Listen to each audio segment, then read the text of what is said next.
ಬಂಧುಗಳೇ ನಮಸ್ಕಾರ, ಹೇಗಿದ್ದೀರಿ ಎಲ್ರು? ಬಂಧುಗಳೇ, ರಾಜಕೀಯದಲ್ಲಿ ಯಾವಾಗ ಏನಾಗುತ್ತೆ ಅಂತ ಊಹೆ ಮಾಡೋದಿಕ್ಕೂ ಸಾಧ್ಯ ಆಗೋದಿಲ್ಲ. ಇಲ್ಲಿ ಯಾರು ಕೂಡ ಶಾಶ್ವತ ಶತ್ರುಗಳಿಲ್ಲ, ಶಾಶ್ವತ ಮಿತ್ರರೂ ಇಲ್ಲ. ಯಾರು ಯಾವಾಗ ಯಾವ ಪಕ್ಷಕ್ಕೆ ಜಂಪ್ ಆಗ್ತಾರೆ ಅಂತ ಹೇಳೋದಕ್ಕೆ ಸಾಧ್ಯ ಆಗೋದಿಲ್ಲ. ಒಂದು ಪಕ್ಷದಲ್ಲಿ ಉನ್ನತ ಸ್ಥಾನದಲ್ಲಿ ಇದ್ದಂಥವರೇ ದಿಢೀರಂತ ಇನ್ನೊಂದು ಪಕ್ಷಕ್ಕೆ ಊಹೆ ಮಾಡದ ರೀತಿಯಲ್ಲಿ, ನಿರೀಕ್ಷೆ ಮಾಡದ ರೀತಿಯಲ್ಲಿ ಜಂಪ್ ಆಗಿ ಬಿಡ್ತಾರೆ. ಈ ಪೀಠಿಕೆಯನ್ನು ಹಾಕೋದಿಕ್ಕೆ ಕಾರಣ ಸಿ.ಪಿ. ಯೋಗೇಶ್ವರ್ ಅವರ ಮಗಳಾಗಿರುವಂಥ ನಿಶಾ ಯೋಗೇಶ್ವರ್ ಸದ್ಯ ಸಾಕಷ್ಟು ಚರ್ಚೆಯಲ್ಲೇ ಇದ್ದಾರೆ. ಅದಕ್ಕೆ ಕಾರಣ ಅಂದರೆ ಸಿ.ಪಿ. ಯೋಗೇಶ್ವರ್ ನಿಮ್ಮೆಲ್ಲರಿಗೂ ಕೂಡ ಗೊತ್ತಿರುವ ಹಾಗೆ ಬೆಂಗಳೂರು ಗ್ರಾಮಾಂತರದಲ್ಲಿ ಡಿ.ಕೆ. ಸುರೇಶ್ರನ್ನ ಸೋಲಿಸಲೇಬೇಕು, ಡಾಕ್ಟರ್ ಸಿ.ಎನ್. ಮಂಜುನಾಥರನ್ನ ಗೆಲ್ಲಿಸಲೇಬೇಕು ಅಂತ ಪಣ ತೊಟ್ಟ ಹಾಗೆ ಕಾಣಿಸ್ತಾ ಇದೆ. ಭರ್ಜರಿಯಾದಂಥ ಪ್ರಚಾರವನ್ನ ಮಾಡ್ತಿದ್ದಾರೆ. ಆದರೆ ಅವರ ಮಗಳಾಗಿರುವಂಥ ನಿಶಾ ಯೋಗೇಶ್ವರ್ ಇನ್ನೇನು ಕೆಲವೇ ದಿನಗಳಲ್ಲಿ ಕಾಂಗ್ರೆಸ್ ಪಕ್ಷಕ್ಕೆ ಸೇರ್ಪಡೆ ಆಗ್ತಾ ಇದ್ದಾರೆ. ಇವತ್ತು ಅಧಿಕೃತವಾಗಿ ಅವರೇ ಘೋಷಣೆ ಮಾಡಿದ್ದಾರೆ, ನಾನು ಕಾಂಗ್ರೆಸ್ ಪಕ್ಷಕ್ಕೆ ಸೇರ್ಪಡೆ ಆಗ್ತಾ ಇದ್ದೇನೆ ಅಂತ. ಇನ್ನೊಂದು ರೀತಿಯಾದಂಥ ಮಾತುಗಳು ಕೂಡ ಕೇಳಿ ಬರ್ತಾ ಇದೆ. ನಿಶಾ ಯೋಗೇಶ್ವರ್ ಕಾಂಗ್ರೆಸ್ ಪಕ್ಷಕ್ಕೆ ಸೇರ್ಪಡೆ ಆಗೋದಿಕ್ಕೂ ಕೂಡ ಸಿ.ಪಿ. ಯೋಗೇಶ್ವರ್ ಅವರೇ ಕಾರಣ ಅಂತ. ಅದು ಏನು ಎತ್ತ ಅಂತ ಹೇಳ್ತಾ ಹೋಗ್ತೀನಿ, ಕೇಳಿ. ಬಂಧುಗಳೇ, ಸಿ.ಪಿ. ಯೋಗೇಶ್ವರ್ ನಿಮ್ಮೆಲ್ಲರಿಗೂ ಕೂಡ ಗೊತ್ತಿರುವ ಹಾಗೆ ಸಾಕಷ್ಟು ಪಕ್ಷದಲ್ಲಿ ತಮ್ಮನ್ನು ತಾವು ಗುರುತಿಸಿಕೊಂಡಂಥವರು. ಆರಂಭದಲ್ಲಿ ಕಾಂಗ್ರೆಸ್ ಆಯಿತು, ಅದಾದ ಬಳಿಕ ಸಮಾಜವಾದಿ ಆಯಿತು, ಪಕ್ಷೇತರವೂ ಆಯಿತು, ಬಿಜೆಪಿಯೂ ಆಯಿತು. ಕಳೆದ ಬಾರಿಯ ಚುನಾವಣೆಯ ಸಂದರ್ಭದಲ್ಲಿ ಇನ್ನೇನು ಕಾಂಗ್ರೆಸ್ ಪಕ್ಷಕ್ಕೆ ಬಂದೇ ಬಿಟ್ಟರು ಎನ್ನುವಂಥ ಮಾತುಗಳು ಕೂಡ ಕೇಳಿ ಬರ್ತಾ ಇತ್ತು. ಆದರೆ ಬಿಜೆಪಿಯಿಂದಲೇ ಸ್ಪರ್ಧೆ ಮಾಡಿ ಸೋಲನ್ನು ಕೂಡ ಕಂಡಂಥವರು ಸಿ.ಪಿ. ಯೋಗೇಶ್ವರ್. ಅದಾದ ಬಳಿಕ ಬಿಜೆಪಿಯಲ್ಲಿ ಸದ್ಯ MLC ಆಗಿ ಕಾರ್ಯನಿರ್ವಹಿಸುತ್ತಿದ್ದಾರೆ. ಕಳೆದ ಬಾರಿಯ ಮೈತ್ರಿ ಸರ್ಕಾರ ಅಂದರೆ ಕಾಂಗ್ರೆಸ್ ಮತ್ತು JDS ಮೈತ್ರಿ ಸರ್ಕಾರ ಪತನವಾಗುವಲ್ಲಿ ಸಿ.ಪಿ. ಯೋಗೇಶ್ವರ್ ಪ್ರಮುಖ ಪಾತ್ರವನ್ನು ನಿರ್ವಹಿಸಿದ್ರು, ನಿಮ್ಮೆಲ್ಲರಿಗೂ ಕೂಡ ಗೊತ್ತಿರುವಂಥ ಸಂಗತಿ. ಈ ಬಾರಿ ಬೆಂಗಳೂರು ಗ್ರಾಮಾಂತರದಲ್ಲಿ ಪ್ರಬಲ ಟಿಕೆಟ್ ಆಕಾಂಕ್ಷಿಯಾಗಿದ್ರು. ಆದರೆ ಯಾವಾಗ ಡಾಕ್ಟರ್ ಸಿ.ಎನ್. ಮಂಜುನಾಥ್ ಅವರ ಹೆಸರು ಬಂತೋ ಸಿ.ಪಿ. ಯೋಗೇಶ್ವರ್ ಅವರು ಹಿನ್ನೆಲೆಗೆ ಸರಿದ್ರು.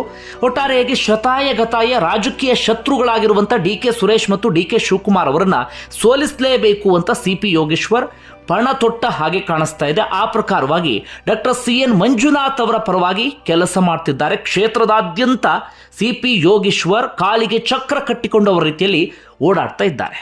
ಇದೆಲ್ಲವೂ ಕೂಡ ಒಂದು ಹಂತದ ವಿಚಾರ. ಆದರೆ ಮತ್ತೊಂದು ಕಡೆಯಿಂದ ಸಿ.ಪಿ. ಯೋಗೇಶ್ವರ್ ಅವರ ಮೊದಲ ಪತ್ನಿಯ ಮಗಳು ನಿಶಾ ಯೋಗೇಶ್ವರ್ ಅವರನ್ನ ರಾಜಕೀಯದಲ್ಲಿ ಪರಿಚಯಿಸಬೇಕು, ಒಂದು ವೇದಿಕೆಯನ್ನು ಕಲ್ಪಿಸಿಕೊಡಬೇಕು ಅಂತ ಸಿ.ಪಿ. ಯೋಗೇಶ್ವರ್ ಕೂಡ ಸಾಕಷ್ಟು ದಿನಗಳಿಂದ ಓಡಾಡ್ತಾ ಇದ್ರು. ಕಳೆದ ಬಾರಿ ಲೋಕಸಭಾ ಚುನಾವಣೆಯಲ್ಲಿ ಬೆಂಗಳೂರು ಗ್ರಾಮಾಂತರದಿಂದ ಅವರ ಮಗಳಿಗೆ ಬಿಜೆಪಿಯಿಂದ ಟಿಕೆಟ್ಗೋಸ್ಕರ ಪ್ರಯತ್ನ ಪಟ್ಟಿದ್ರು. ಆದರೆ ಮಗಳಿಗೆ ಟಿಕೆಟ್ ಕೊಡಿಸುವಲ್ಲಿ ಅವರಿಗೆ ಸಾಧ್ಯ ಆಗಲಿಲ್ಲ. ಅದಾದ ಬಳಿಕವೂ ಕೂಡ ಮಗಳಿಗೆ ವೇದಿಕೆಯನ್ನು ಕಲ್ಪಿಸೋದಕ್ಕೆ ನಿರಂತರವಾದಂಥ ಪ್ರಯತ್ನವನ್ನು ಪಡ್ತಾ ಇದ್ರು, ಆದರೆ ಸಾಧ್ಯ ಆಗಲಿಲ್ಲ. ಇದರ ನಡುವೆ ನಿಶಾ ಯೋಗೇಶ್ವರ್ ಇದ್ದಕ್ಕಿದ್ದ ಹಾಗೆ ಡಿ.ಕೆ. ಸುರೇಶ್, ಡಿ.ಕೆ. ಶಿವಕುಮಾರ್, ಕಾಂಗ್ರೆಸ್ನ ಪ್ರಮುಖ ನಾಯಕರು ಇವರ ಜೊತೆಗೆ ಕಾಣಿಸ್ಕೊಳ್ಳೋದಕ್ಕೆ ಶುರು ಮಾಡಿದ್ರು. ಸಹಜವಾಗಿ ಎಲ್ರಿಗೂ ಕೂಡ ಅಚ್ಚರಿಯಾಗಿ ಬಿಡ್ತು. ಇದೇನಿದು, ಮಗಳು ಈ ರೀತಿಯಾಗಿ ಬಿಜೆಪಿಯಲ್ಲಿ ಇರಬೇಕಾದಂಥವರು ಕಾಂಗ್ರೆಸ್ ನಾಯಕರ ಜೊತೆಗೆ ಗುರುತಿಸ್ಕೊಳ್ತಾ ಇದ್ದಾರಲ್ಲ ಅಂತ. ಯಾಕಂದರೆ ಸಿ.ಪಿ. ಯೋಗೇಶ್ವರ್ ಬಿಜೆಪಿಯಲ್ಲಿ ಯಾವ ರೀತಿಯಾಗಿ ಗುರುತಿಸ್ಕೊಂಡಿದ್ದಾರೆ ಅನ್ನೋದು ಎಲ್ಲರೂ ಕೂಡ ಗೊತ್ತಿರುವಂಥ ವಿಚಾರ. ಅಪ್ಪ ಈ ರೀತಿಯಾಗಿ ಬಿಜೆಪಿಯಲ್ಲಿ ಇರುವಾಗ ಮಗಳು ಕಾಂಗ್ರೆಸ್ನಲ್ಲಿ, ಅದರಲ್ಲೂ ಕೂಡ ರಾಜಕೀಯ ಶತ್ರುಗಳಾಗಿರುವಂಥ ಡಿ.ಕೆ. ಸುರೇಶ್ ಮತ್ತು ಡಿ.ಕೆ. ಶಿವಕುಮಾರ್ ಜೊತೆಗೆ ಗುರುತಿಸ್ಕೊಳ್ತಿದ್ದಾರಲ್ಲ ಎನ್ನುವಂಥ ಚರ್ಚೆ ಶುರುವಾಯಿತು. ಅದಾದ ಬಳಿಕ ಸ್ವತಃ ನಿಶಾ ಯೋಗೇಶ್ವರೇ ಒಂದಷ್ಟು ಕಡೆಗಳಲ್ಲಿ ಹೇಳ್ಕೊಂಡಿದ್ರು, ನಾನು ಕಾಂಗ್ರೆಸ್ ಪಕ್ಷಕ್ಕೆ ಸೇರ್ಪಡೆ ಆಗ್ತಾ ಇದ್ದೇನೆ, ಅದಕ್ಕೋಸ್ಕರ ಪ್ರಯತ್ನ ಪಡ್ತಾ ಇದ್ದೇನೆ ಅಂತ. ಅದು ಸಹಜವಾಗಿ ರಾಜಕೀಯ ಸಂಚಲನವನ್ನು ಮೂಡಿಸಿದ್ದಂಥ ಹೇಳಿಕೆ. ಅದಾದ ಬಳಿಕ ಇತ್ತೀಚೆಗೆ ಡಿ.ಕೆ. ಸುರೇಶ್ ಅವರು ಕೂಡ ಹೇಳಿಕೆಯನ್ನು ಕೊಟ್ಟಿದ್ರು, ನಿಶಾ ಯೋಗೇಶ್ವರ್ ಇನ್ನೇನು ಕೆಲವೇ ದಿನಗಳಲ್ಲಿ ನಮ್ಮ ಪಕ್ಷಕ್ಕೆ ಸೇರ್ಪಡೆ ಆಗ್ತಿದ್ದಾರೆ ಅಂತ. ಮೇಲ್ನೋಟಕ್ಕೆ ನಮ್ಗೆ ಅನ್ಸೋದೇನಪ್ಪ ಅಂದರೆ, ಏನು ಅಪ್ಪ ಮಗಳ ನಡುವೆ ಏನೋ ಸಮಸ್ಯೆ ಆಗಿರಬೇಕು, ಅಪ್ಪ ಬಿಜೆಪಿಯಲ್ಲಿದ್ದರೆ ಮಗಳು ಇದೀಗ ಕಾಂಗ್ರೆಸ್ ಪಕ್ಷಕ್ಕೆ ಹೋಗ್ತಿದ್ದಾರೆ, ಅದು ಕೂಡ ಅವರ ರಾಜಕೀಯ ಶತ್ರುಗಳಾಗಿರುವಂಥ ಸುರೇಶ್ ಮತ್ತು ಶಿವಕುಮಾರ್ ಜೊತೆಗೆ ಗುರುತಿಸ್ಕೊಳ್ತಾ ಇದ್ದಾರೆ ಅಂತ. ಆದರೆ ರಾಜಕೀಯ ಪಂಡಿತರು ಇದನ್ನು ವಿಶ್ಲೇಷಣೆ ಮಾಡ್ತಿರೋದೇ ಬೇರೆ ರೀತಿಯಲ್ಲಿ. ಇದೆಲ್ಲವೂ ಕೂಡ ಸಿ.ಪಿ. ಯೋಗೇಶ್ವರ್ ಅವರ ಮಾಸ್ಟರ್ ಪ್ಲಾನ್. ಕಾರಣ, ಈ ಒಂದಷ್ಟು ರಾಜಕೀಯ ನಾಯಕರಿಗೆ ಸಿದ್ಧಾಂತ ಮಗದೊಂದು ಇದೆಲ್ಲವೂ ಇಲ್ಲ, ಅಥವಾ ಸಿದ್ಧಾಂತ ಇನ್ನೊಂದು ಅನ್ನೋದೆಲ್ಲವೂ ಕೂಡ ಶುದ್ಧ ಸುಳ್ಳು. ಅವರಿಗೆ ಕೇವಲ ಅಧಿಕಾರ, ಯಾವ ಪಕ್ಷದಲ್ಲಿ ಅಧಿಕಾರ ಸಿಗುತ್ತೆ, ಯಾವಾಗ ಎಲ್ಲಿ ಅಧಿಕಾರ ಸಿಗುತ್ತೆ ಆ ಕಡೆಗೆ ಯಾವಾಗ ಬೇಕಾದರೂ ಜಂಪ್ ಆಗ್ತಾರೆ.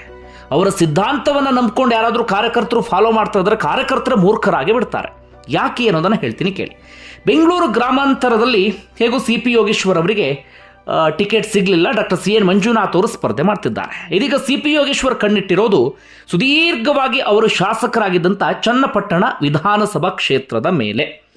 ಈ ಚನ್ನಪಟ್ಟಣ ವಿಧಾನಸಭಾ ಕ್ಷೇತ್ರದಲ್ಲಿ ನಿಮ್ಮೆಲ್ಲರಿಗೂ ಗೊತ್ತಿರುವ ಹಾಗೆ ಕುಮಾರಸ್ವಾಮಿಯವರು ಶಾಸಕರಾಗಿ ಕಾರ್ಯನಿರ್ವಹಿಸ್ತಾ ಇದ್ರು. ಕುಮಾರಸ್ವಾಮಿ ಎದುರುಗಡೆನೆ CP ಯೋಗೇಶ್ವರ್ ಸೋಲನ್ನು ಕಂಡಿದ್ರು.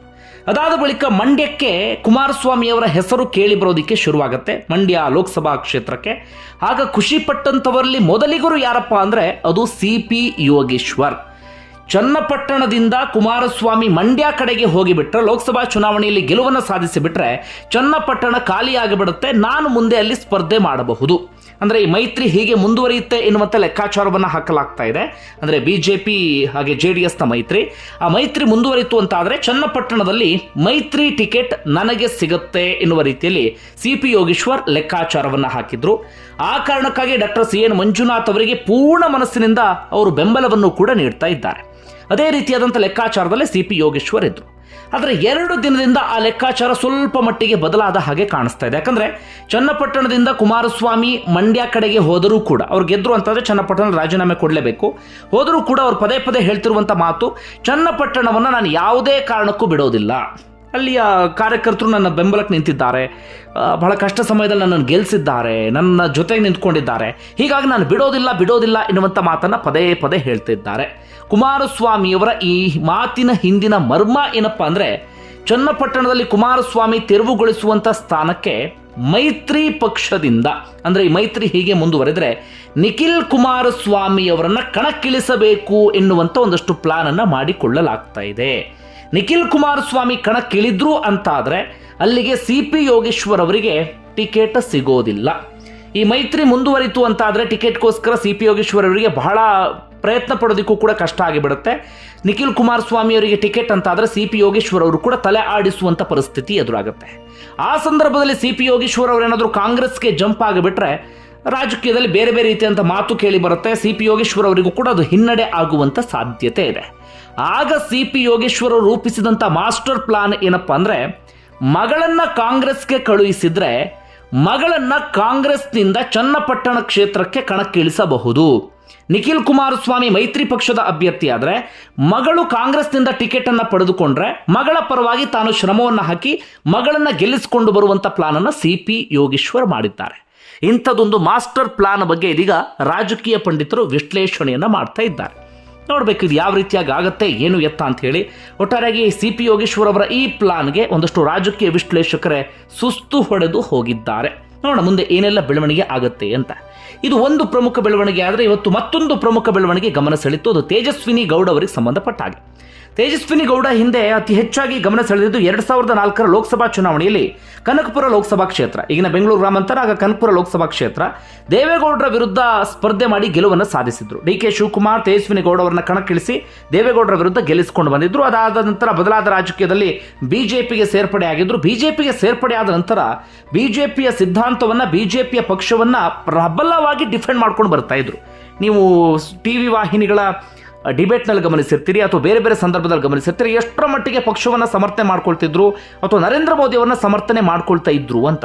ಅದಾದ ಬಳಿಕ BJPಯಲ್ಲಿ MLC ಕೂಡ ಆಗಿದ್ರು. ಇನ್ನೇನು ಕೆಲವೇ ದಿನಗಳಲ್ಲಿ ಅವರ MLC ಅವಧಿಯೂ ಕೂಡ ಮುಕ್ತಾಯ ಆಗ್ತಾ ಇದೆ. ಅವರು ಇತ್ತೀಚೆಗೆ ಲೋಕಸಭಾ ಚುನಾವಣೆಯಲ್ಲಿ ಮೈಸೂರು ಕೊಡಗು ಲೋಕಸಭಾ ಕ್ಷೇತ್ರದಿಂದ ಪ್ರತಾಪ್ ಸಿಂಹ ಬದಲಾಗಿ ನನಗೆ ಟಿಕೆಟ್ ಕೊಡಬಹುದು ಎನ್ನುವಂಥ ನಿರೀಕ್ಷೆ ಇಟ್ಕೊಂಡಿದ್ರು, ಪ್ರಯತ್ನವನ್ನು ಕೂಡ ಪಡ್ತಾ ಇದ್ರು. ಕೊನೆಗೆ ಅವರಿಗೆ ಸಿಗಲಿಲ್ಲ, ಯದುವೀರ್ ಅವರಿಗೆ ಟಿಕೆಟ್ ಅನ್ನು ನೀಡಲಾಯಿತು. ಇದರಿಂದ ಬೇಸರಗೊಂಡಂತ ತೇಜಸ್ವಿನಿ ಗೌಡ ಇದೀಗ BJPಗೆ ಗುಡ್ ಬೈ ಹೇಳಿ ಕಾಂಗ್ರೆಸ್ಸಿಗೆ ಇವತ್ತು ಅಧಿಕೃತವಾಗಿ ಸೇರ್ಪಡೆ ಆಗಿದ್ದಾರೆ. ಅಚ್ಚರಿಯ ಬೆಳವಣಿಗೆಯಲ್ಲಿ ಇದೂ ಕೂಡ ಒಂದು. ಸೇರ್ಪಡೆ ಆಗ್ತಾ ಇದ್ದ ಹಾಗೆ BJP ನಾಯಕರನ್ನ ಹಿಗ್ಗಾಮುಗ್ಗ ತರಾಟೆಗೆ ತೆಗೆದುಕೊಂಡಿದ್ದಾರೆ. ಇದು ಬಹಳ ಅಚ್ಚರಿ. ಇಲ್ಲಿಯವರೆಗೆ BJPಯನ್ನು ಅಷ್ಟರ ಮಟ್ಟಿಗೆ ಸಮರ್ಥನೆ ಮಾಡ್ಕೊಳ್ತಿದ್ದವರು ಇದೀಗ ಅದೇ BJPಯ ಆಪೋಸಿಟ್ ಕಾಂಗ್ರೆಸ್ ಪಕ್ಷಕ್ಕೆ ಸೇರ್ಪಡೆ ಆಗಿದ್ದಾರೆ. ಹೋಗ್ತಿದ್ದ ಹಾಗೆ BJP ನಾಯಕರನ್ನ ಹಿಗ್ಗಾಮುಗ್ಗ ತರಾಟೆಗೆ ತೆಗೆದುಕೊಂಡಿದ್ದಾರೆ. ಈ ಕಾರಣಕ್ಕಾಗಿ ಹೇಳೋದು, ರಾಜಕೀಯದಲ್ಲಿ ಯಾವಾಗ ಏನು ಬೇಕಾದರೂ ಆಗಬಹುದು ಅಂತ. ನಿಮ್ಗೇನನ್ಸುತ್ತೆ ಕಮೆಂಟ್ ಬಾಕ್ಸಲ್ಲಿ ಮೆನ್ಷನ್ ಮಾಡಿ. ಧನ್ಯವಾದ.